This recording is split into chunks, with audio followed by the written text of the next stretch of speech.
Hey coin collectors and history buffs. Welcome back to the channel. Today, we're taking a close look at the 1941 Canada 5-cent coin. That's right, the classic nickel from the heart of World War II. Whether you're a numismatist or just curious about vintage currency, this one's got some cool details. We'll cover its weight, mintage, thickness, diameter, who's featured on it, the obverse and reverse designs, the designers, and where it was minted. Let's jump in.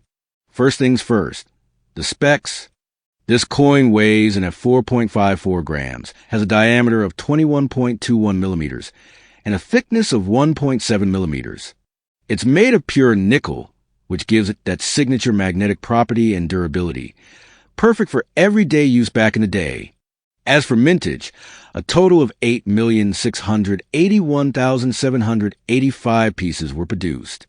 That is a solid number, but not so rare that you can't find one in circulation or at a coin show today.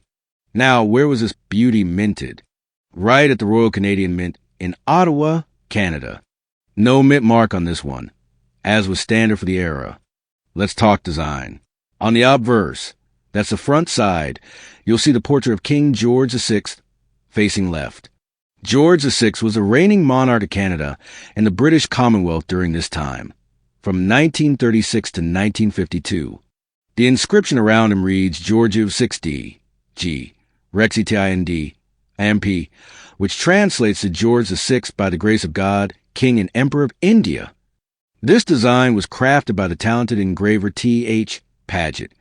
Flipping it over to the reverse, here we have the iconic Canadian beaver perched on a rock, splitting the date and denomination. Above the beaver, it says 5 cents and below, Canada 1941, with 2 small maple leaves on either side for that extra Canadian flair. The beaver has been a symbol on Canadian nickels since 1937, representing the country's fur trade, heritage, and industrious spirit. This reverse was designed by G.E. Kruger-Gray. A quick bit of history. 1941 was smack in the middle of World War II. Canada was ramping up production for the Allies, and nickel was a key metal for wartime manufacturing. Interestingly, just a year later in 1942, they'd switched to tombac to conserve nickel for the war effort.